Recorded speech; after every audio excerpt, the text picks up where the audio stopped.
Hello and welcome back to Everyday Strengths, a show where we are focused on helping leaders leverage their strengths to eliminate blind spots, to set clear goals, and to reduce conflict within schools. To learn more about Everyday Strengths, you can visit our website, strengthsbasedtraining.com, to learn more. But until then, listen to this episode with me with Deshaun Washington, Massachusetts 2024 Teacher of the Year.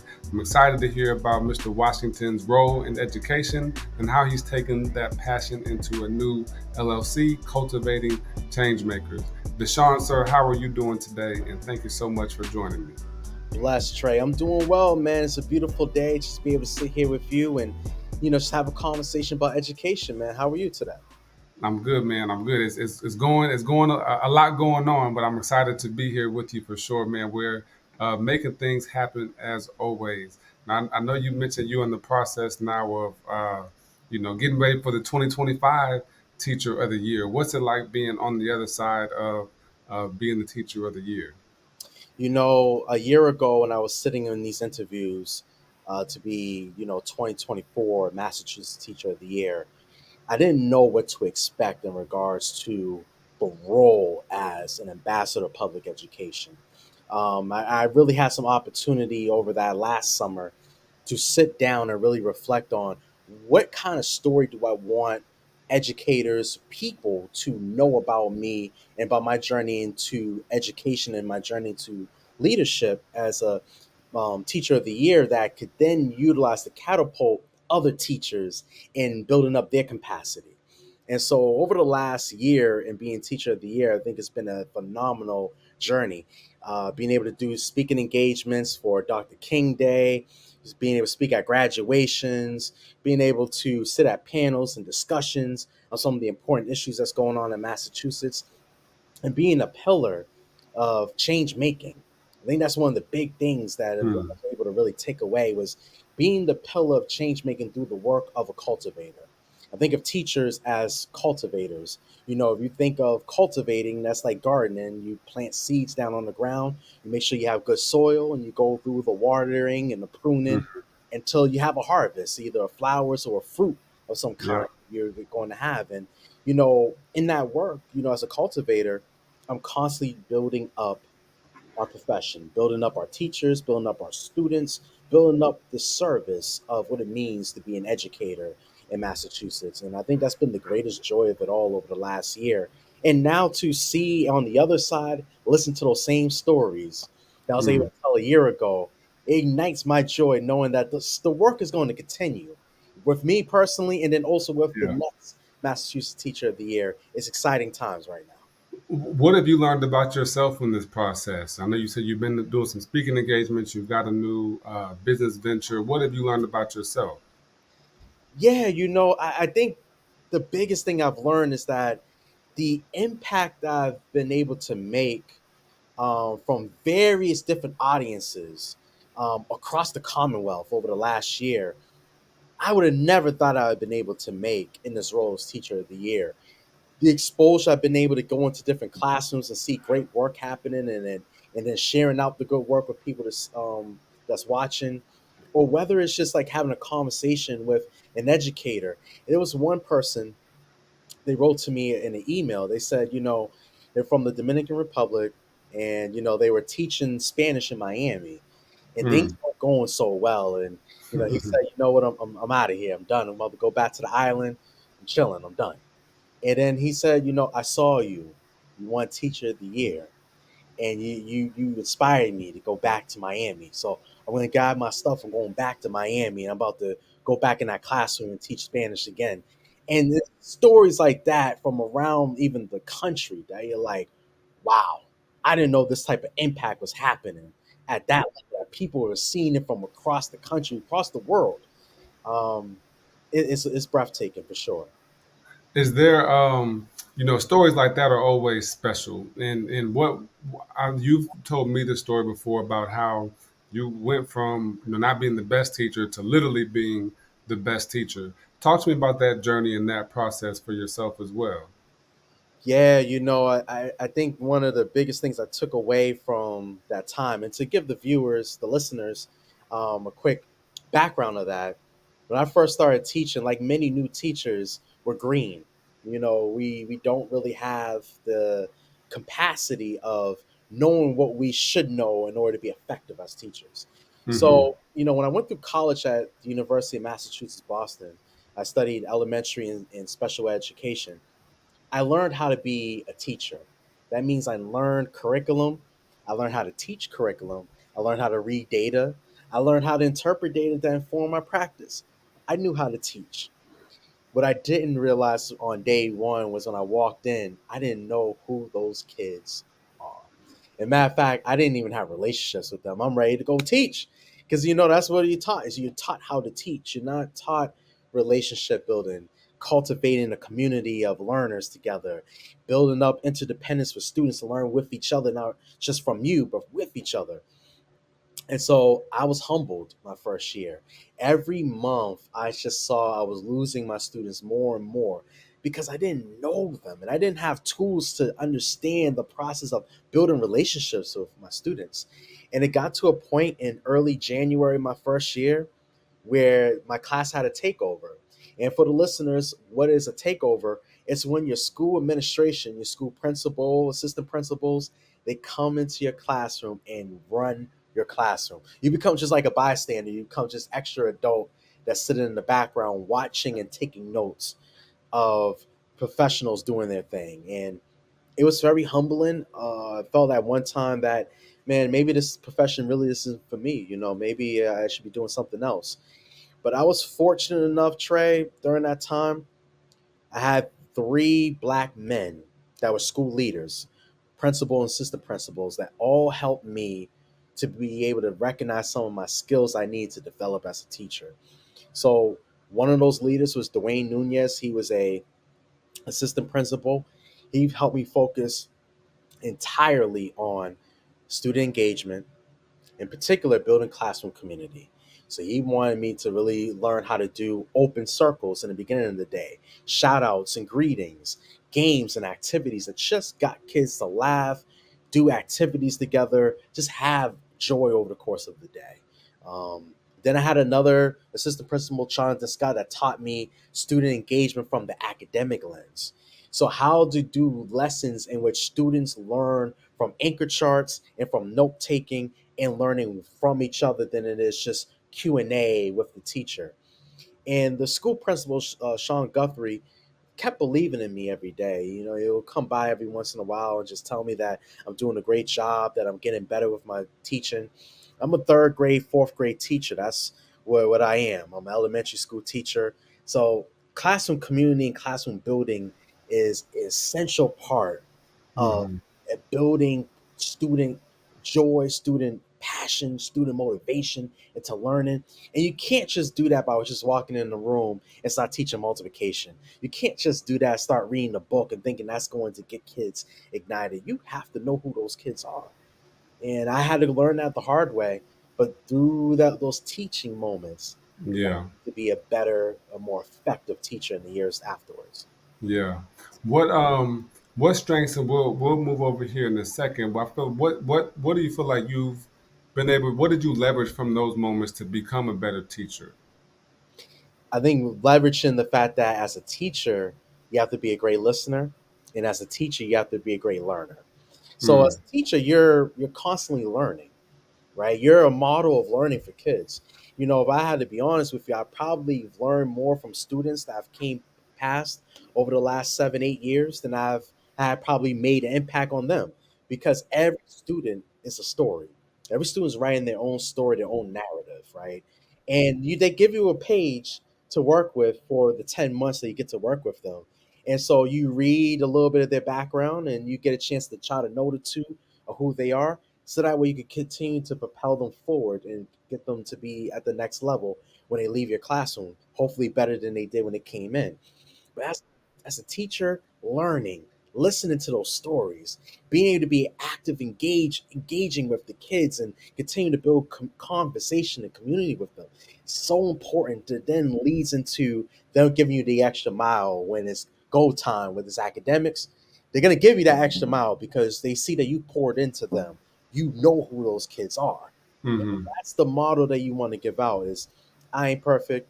I'm learning from all of you all the time. Y'all are great artists. I only can draw stick figures. Y'all help me with the artistry work. Y'all draw Right. stars. I can only draw like a little star like on the phone. Y'all Yeah. draw stars. Y'all thank you for teaching me, right? And so as I learn from you that skill of just drawing a star on the board, I'm able also to empower you on how to think critically over a math problem. That's good. I like that. That's good stuff. I see when, we took an assessment for our conversation today, and I'm gonna get ready to share my screen here. We took an assessment and we're talking about your strengths. In many cases for educators, there is never an opportunity in undergraduate and teacher preparation. A lot of times we just don't have that chance to focus on our strengths and focus on our skills. And so moments like that can catch you off guard when you're not doing so well and you have the opportunity for three black men to come in and help you. That's not the case for everybody, and we don't always have that opportunity to prepare to look at ourselves in the mirror and recognize, hey, you know what, I need to do better. You had that opportunity, and looking at your communication style, it says you're a finisher and you demonstrate a high level of interest, quality control behind the work being done. Finishers show an amazing ability to focus on results and maintain their own accountability on processes. Because finishers have high opinion of the quality of their own work, they can either do a task themselves or and to politely take a back seat and delegate the task so that it's done correctly.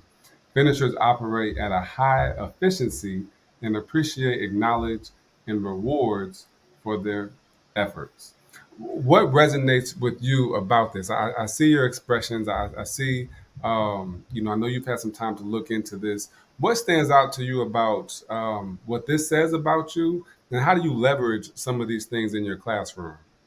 Absolutely. So I think as a finisher, and we talk about this all the time in my fourth grade class right now about finishing strong. What does that look like for us to finish a school year strong or finish an assignment strong when we're writing a project?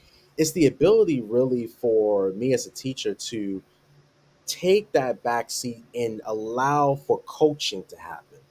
See, when you're teaching, you're also a coach, you're also a mentor. You're also guiding, and you're also directing, and you're also modeling. So on a consistent basis, you're showcasing through your own practice of life what it means to be a finisher. I'll tell you this quick story. My students were preparing for the MCAS, which is the state assessment that's taken in Massachusetts for reading and math. And while we were taking that assessment, I was telling my students that like we got to study every day. But I want to Mhm. also share with you that I'm studying for my comprehensive exam for my doctoral program at Vanderbilt University.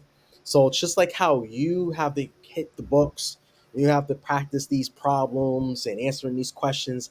I I'm gotta doing do the the same same thing. thing. And I'm gonna show you that everything I'm teaching you, like I gotta go do myself. And so Yeah. I would show them, look at these books I gotta go and read.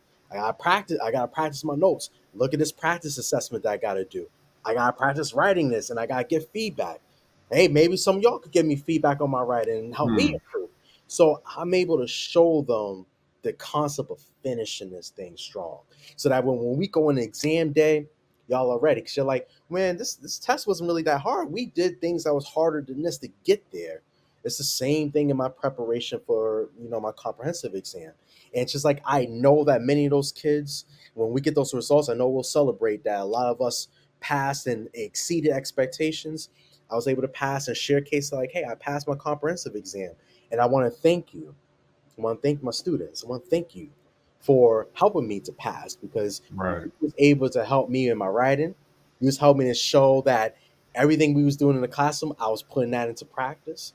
I was learning from you all. Hmm. Y'all doing the work, and then I was doing the same work on the other side.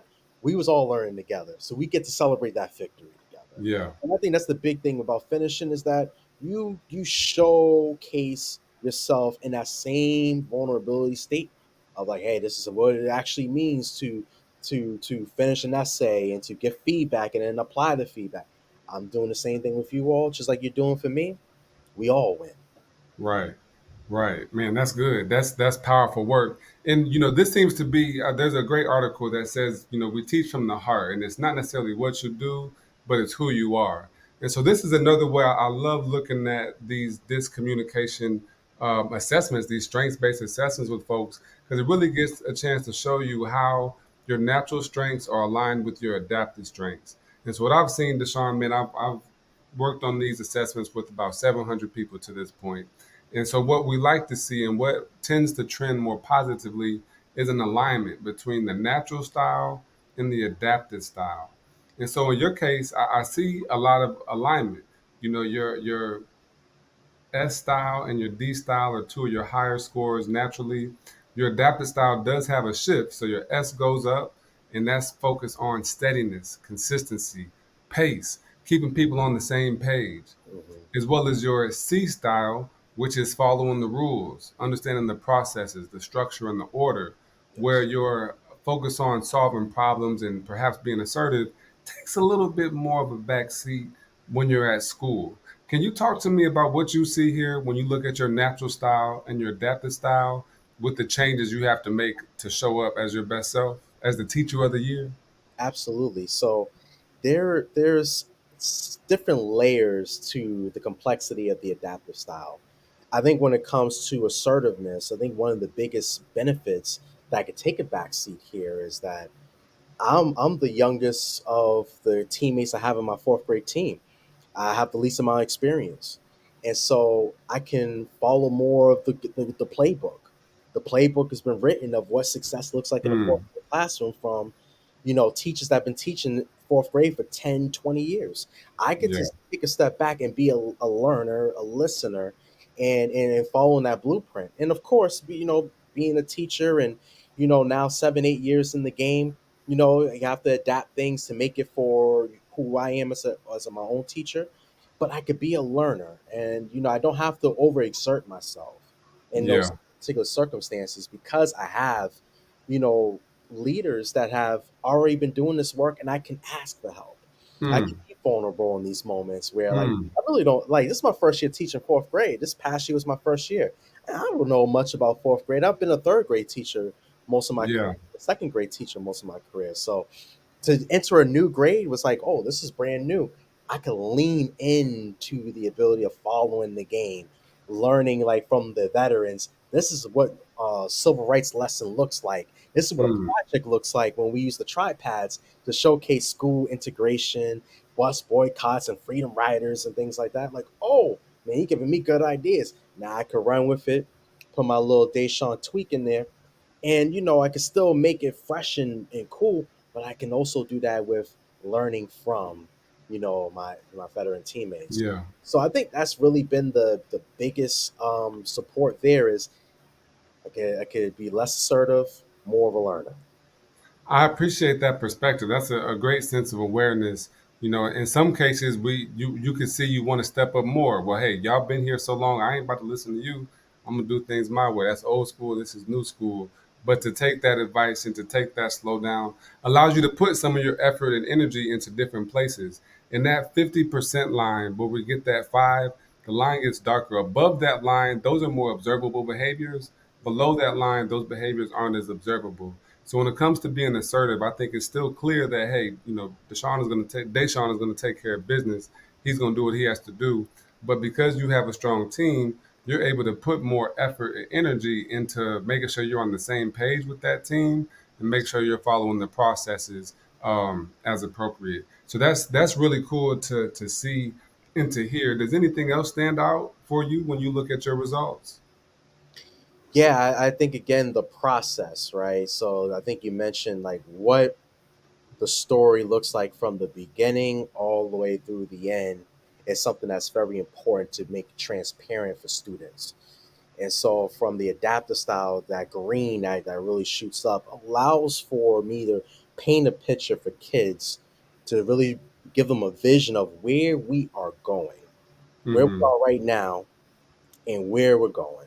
And I think I do a lot of that work for young folks that don't know what the results are going to be because they're in the moment, they're in it for the first time. for me, it's like, I've seen this road a few times. I can paint a picture of what you need to get ready for the next grade. Here's what I'm going to be doing for you over the course of the year to prepare you to get you ready. And so I could drop those nuggets and those seeds all the time for the kids to paint that picture a lot easier as a teacher. Hmm. And I think the same thing even in teaching, like regardless of the grade that I teach in the elementary stage, and maybe it's the same in the secondary realm as well. You tend to know how a school year is going to go. So you tend to know, like, all right, my busy time, September's gonna be busy. That's the back to school night. October, man, that's gonna be family teacher conferences. But maybe things slow down a little bit, November, December, January. But I know the evaluations coming in, that's like February. March is the big time. That's getting ready for these MCAS.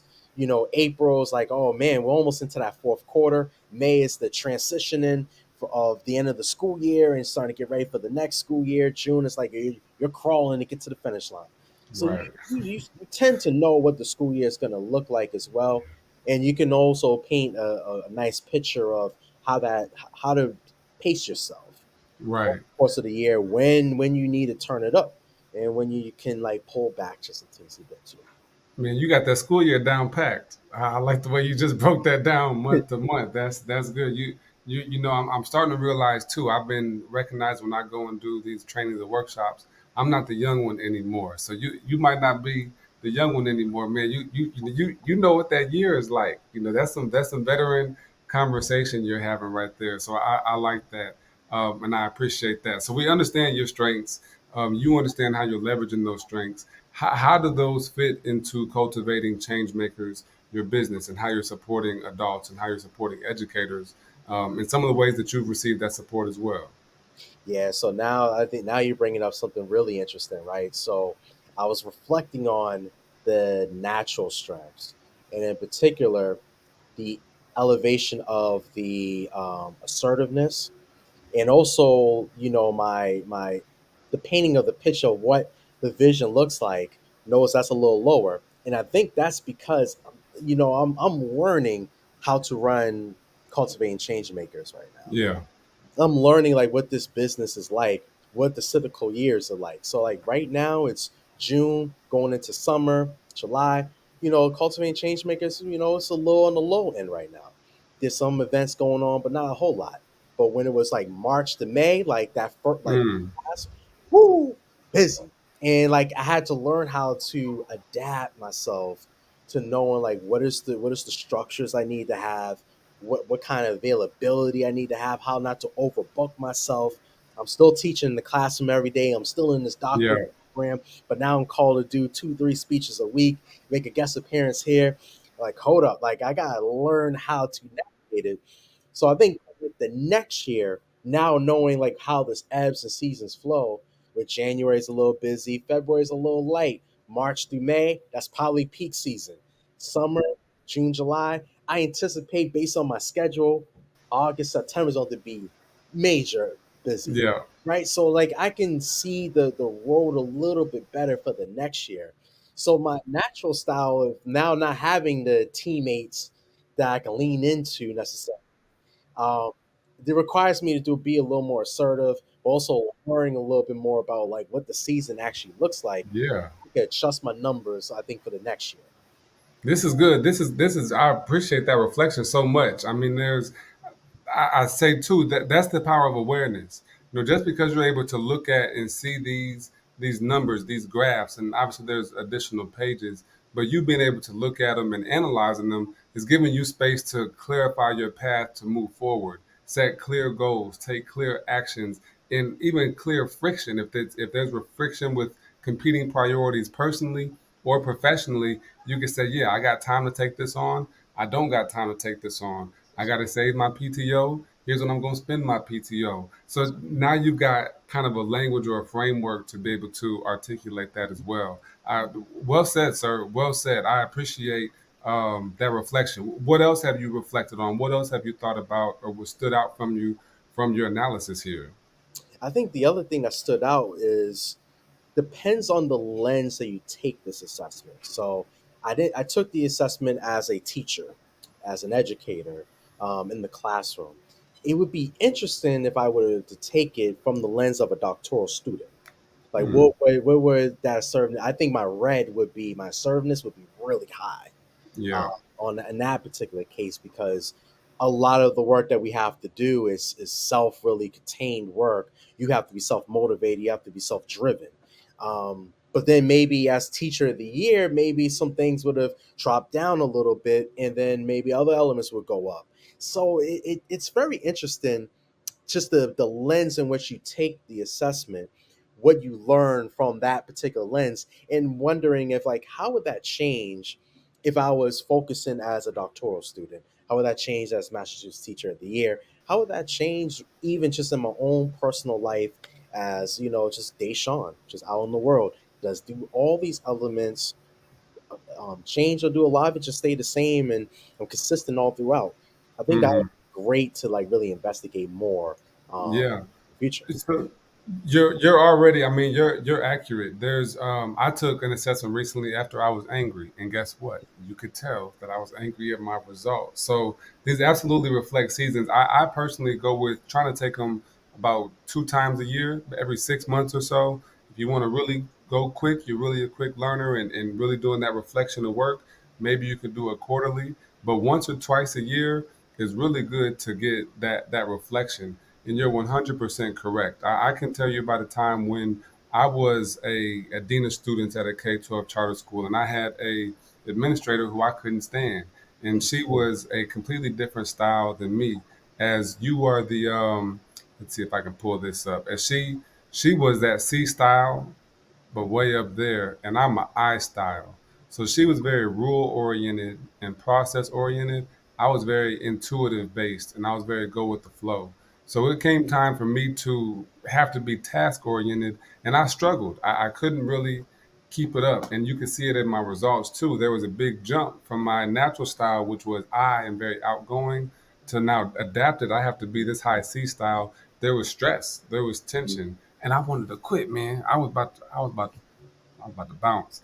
But I said, no, I need to learn these skills. If I don't pass this test now, I'm going to face this test again. That's And right. so I stayed with that, and I recognized that in the season, I just have to build these skills. And Mm. that's what, if you don't like a result or you're like, man, I wonder why it's happening, it's either that way because of skill or focus, right? So if I want to change the way I'm showing up, if I want to change the way I'm perceived, I need to focus on building skills so that folks can have that perception, or I need to focus my attention on those skills so people can tell my Yes. intent and my focus. So going back to your original thought, though, your response would certainly be, at least your adaptive response should be a little different considering the scenario that you're in as a graduate student versus business owner versus a teacher, because you have to show up differently, perhaps, in each of those roles. So I like your reflection, sir. I see why you are been able to absorb the knowledge and the mentorship and the feedback to be a teacher of the year in that way.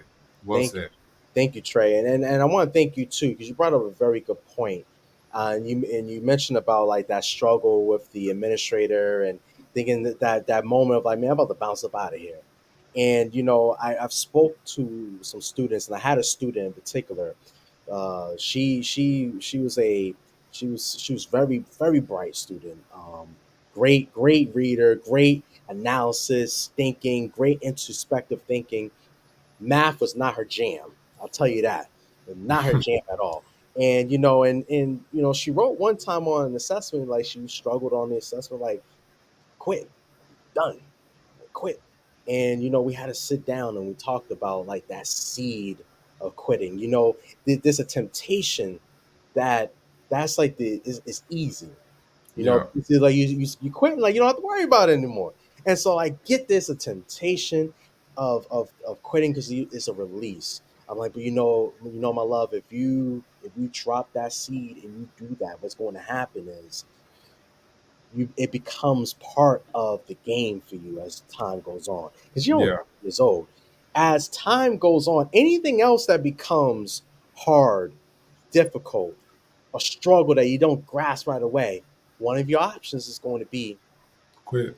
quit. I'm out. Yeah. And then what you can do is going to start activating that more and more. So you're not building up the persistence, you're not building up that adapting and being flexible and learning new skills. even if that's not your natural skills, you're not taking that part in, right, to be a better whole person. And so what ends up happening is that you just start like saying, I'm out, I quit, I'm done.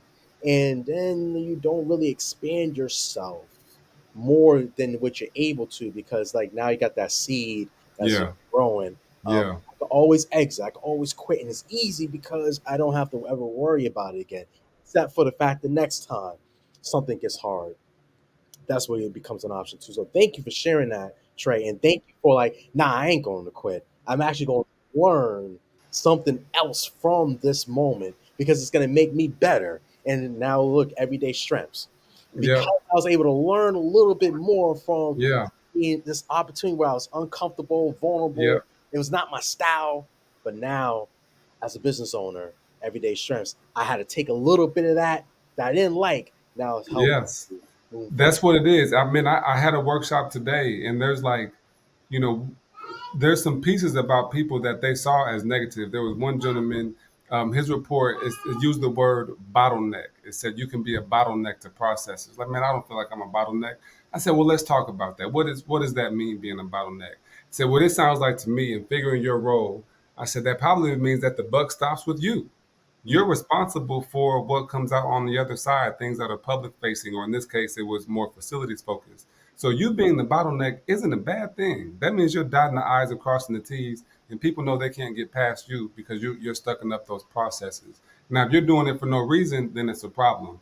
But if you're a bottleneck, that means all the decisions are coming to you, and you're the one that's approving it to take it forward. And he was like, "Wow, I hadn't thought about it like that." So all these things are, like you said, opportunities to shift our perspective and to think differently. I wrote a book in 2020, Every Decision Counts, 8 lessons I wish they taught me in school, which this one, the book is for youth, but it's inspiring. It's inspired this show. It's inspired Everyday Strengths because this is for kids, but so many adults appreciated the lessons in the book that I'm like, man, I got to do something for the grown folks too. I can give them this book as well. But that's one of the lessons is fail is your first attempt in learning. Yes. You either win or you learn through life. So facing that situation, you have a choice. Am I going to face this? I don't get to always choose the situation I get to, but I get to decide what comes next. You know what I'm Absolutely. saying? And there's a last piece, and I'm gonna stop. There's a gentleman, Myron Golden. He does Bible-based business principles. He's talked about a stress ceiling, and Mm, sometimes we get to this ceiling of stress when we can't take it anymore.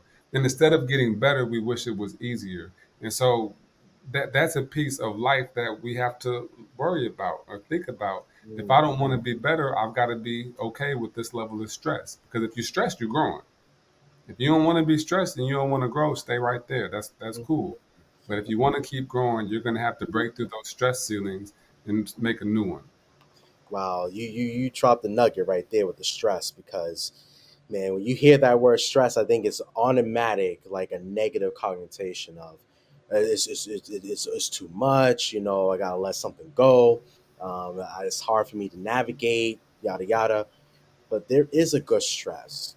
There is a good moment of stress. It is almost like for students and for learners in general.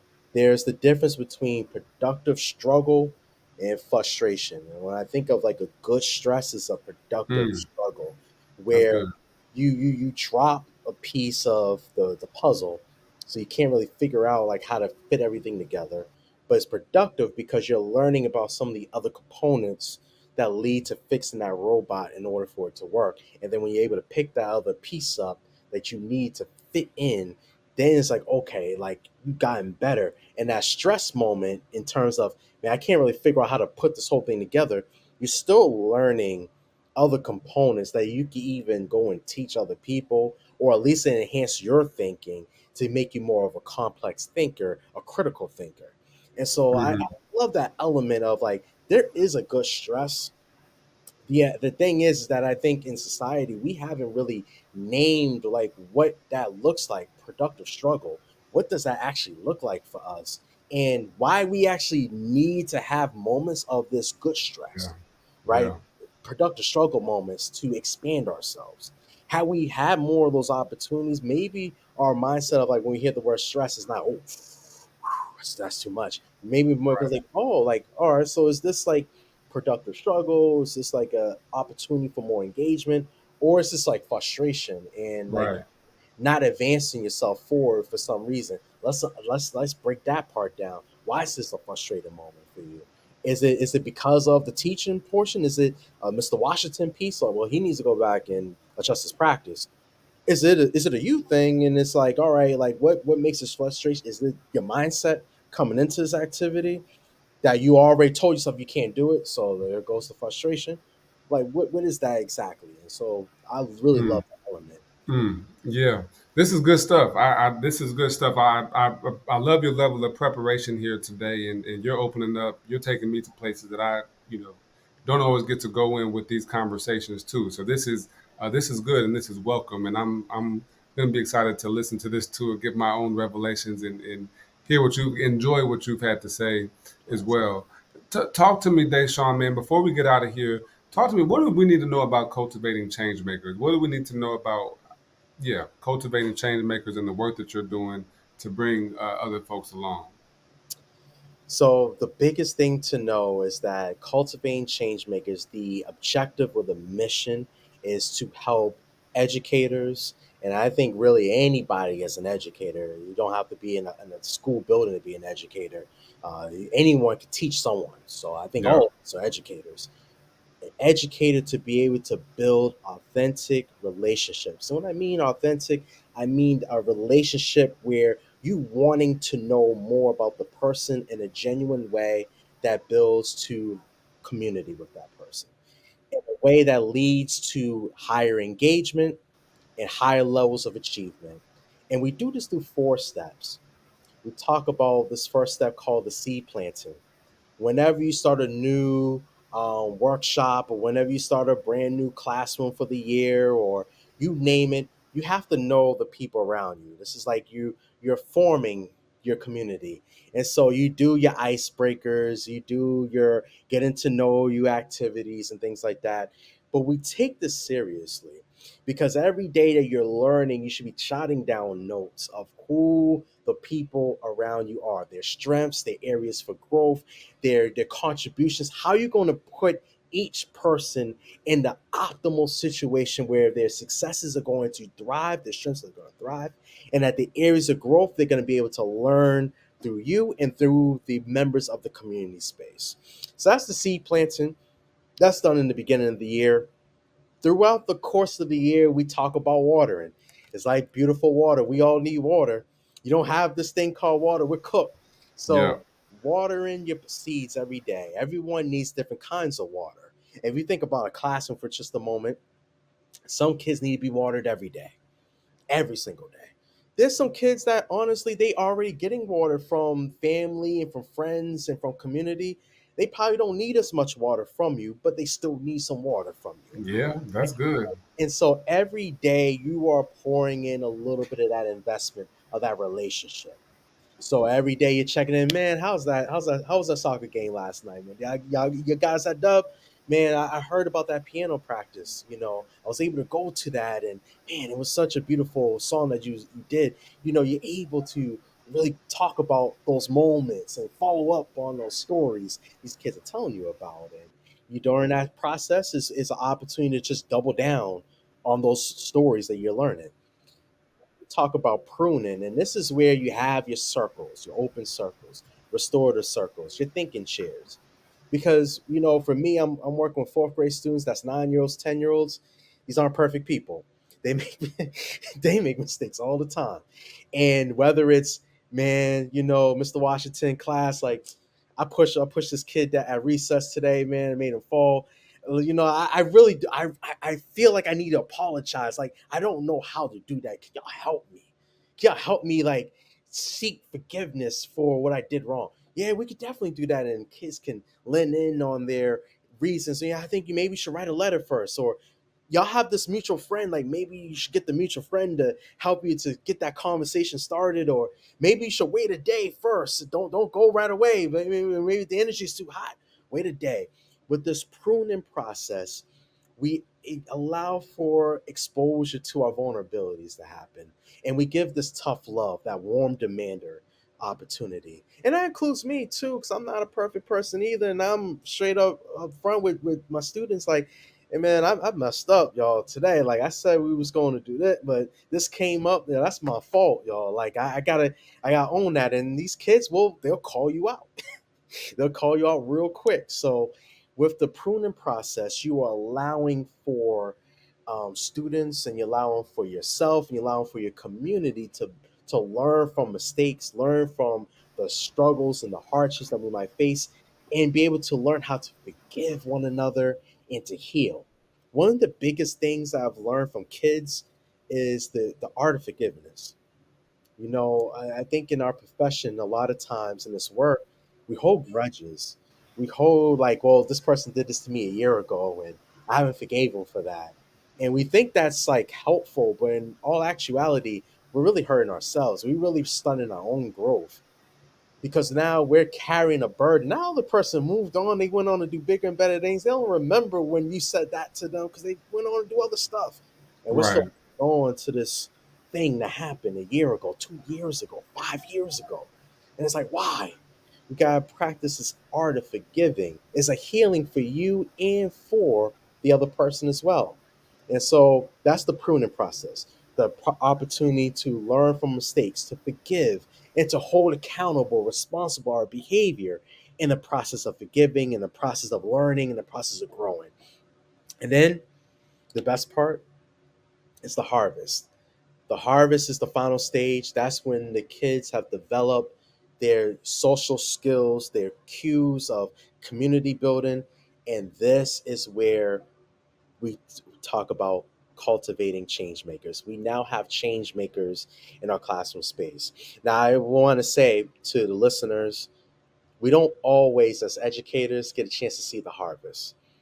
As a teacher, we get them for 180 school days, 10 months, then they move on to the next class.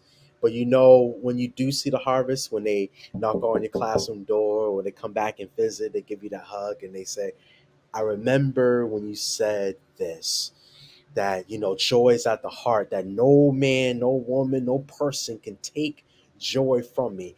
It's lived in my heart. I realized that when I had the struggle time, that even though I was not happy necessarily, I still had joy at the heart. And I remember you used to always preach that to us, and I want to thank you because you helped me through a hard time. And those are the moments you're like, yeah, that's a harvest right there. See, now she's going to go and actually tell that to somebody else, and they're going to plant a seed on them about that same element of joy. And so those change makers help to restart the process of the seed planting, the watering, the pruning, the harvesting. What a blessing it is, my man. And that's what cultivating change makers is all about. And it's all research based. So every step is built around research that's been done, and it's built on skills that we're already doing in the classroom. Let's now just really hone in onto these practices, these circle practices, to Hmm. build communities. Yeah, love that, man. Well thought out, well prepared as you've been all day, all episode. Where do we go to find this? What's the best way to find you, get in contact with you, or cultivating change makers? You could go on to cultivating changemakers LLC.org to see the content live. We'll be having, more events coming up in the summer and the fall. So stay tuned. You can find me on LinkedIn. You can find me Deshaun C. Washington and follow me on LinkedIn. I also have a YouTube channel called Cultivating Changemakers.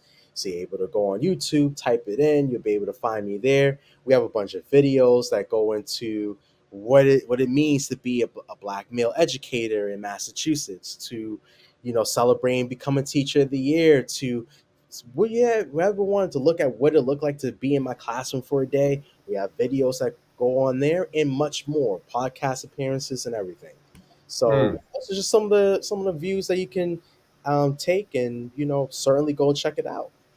I love that. I love that. Thank you so much, man. I appreciate your wisdom today, for sharing all these wise and kind words. Anything else that you want to leave with the people? Absolutely. On the way out, you know, just remember that the greatest job in the world is teacher.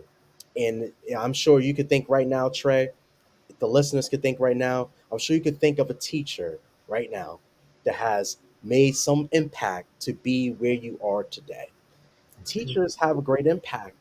And you are a teacher. The listener here today, you are a teacher, whether that's to your child, to your sibling, to a community member. You are doing the greatest duty in the world, which is to empower, inspire, motivate other people. And Mm, what comes with great teaching is great learning. So the learning never stops. The fact that we're yeah. still in the game of life today means we still got more to learn. And so, what greater thing is than to learn something new that you could then go and empower someone else with? That's the blessing of this work. So, on the way out, as you are cultivating your own change makers, you're a learner, you're a motivator, you are an inspiration, you are a teacher, you're a mentor, you're a coach, you're all that and more. And you're also a learner as well. Someone who's just continuing to empower the brain every day to get better. So stay engaged, stay in tune, keep your eyes open, your ears in tune. There's so much more to learn, so much more to give out here. Um, there's just so much of what we're doing as teachers and as educators and as learners. We're cultivating change makers every day. Love it. I love it. Thank you so much, sir. I appreciate your time and I appreciate everybody for listening. On your way out, don't forget to check out Deshaun on YouTube, Cultivating Changemakers LLC.com, and his LinkedIn channel as well. You can also check out strengthsbasedtraining.com to learn more about our leadership effectiveness training. And we'll see you next time. This is Everyday Strengths.